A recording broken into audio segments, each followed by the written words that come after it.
Kita ke berita terakhir, Tribuners. Depidar Soksi Maluku jalin silaturahmi lewat buka puasa bersama. Dewan Pimpinan Daerah atau Depidar 24 Sentral Organisasi Karyawan Swadiri Indonesia atau Soksi Provinsi Maluku menjalin silaturahmi lewat buka puasa bersama. Acara ini juga melibatkan internal pengurus Partai Golkar dan berlangsung di halaman kantor DPD Golkar Maluku, kawasan Karangpanjang, Kota Ambon, Senin 24 Maret 2025. Ketua Depidar Soksi Maluku, Boy Sangaje mengatakan, jalin silaturahmi ini penting di tengah bulan suci Ramadan. Sangaje berharap acara seperti ini bisa terus dilaksanakan dalam rangka memastikan proses konsolidasi di Partai Golkar tetap terjaga. Ini sesuai dengan apa yang dicita-citakan oleh para pendiri Partai Golkar. Lanjutnya, sebagai organisasi sayap di Partai Golkar, ke depan Soksi siap untuk membackup Partai Golkar. Bahkan tambahnya Soksi akan mempersiapkan beasiswa untuk 1.000 calon sarjana dari kalangan orang yang kurang mampu.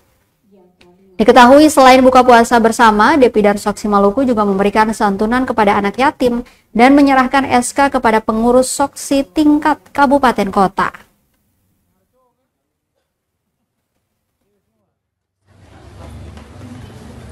Masya Allah, ini secara di kabupaten kota BB. Yang sebentar ya, Mas.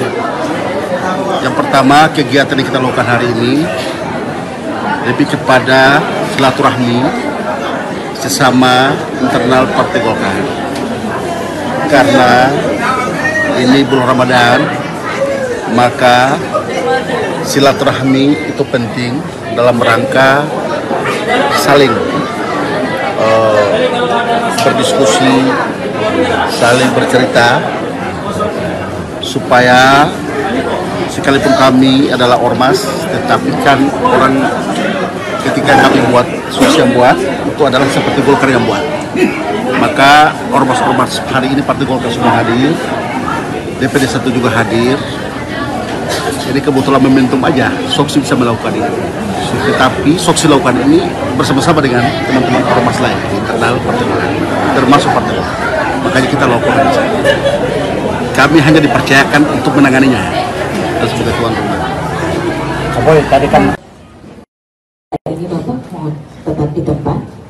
Wasroni MA yang kami hormati segenap ketua ormas pendiri dan didirikan Partai Golkar dan pimpinan organisasi untuk download Tribun X sekarang, menghadirkan lokal menjadi Indonesia.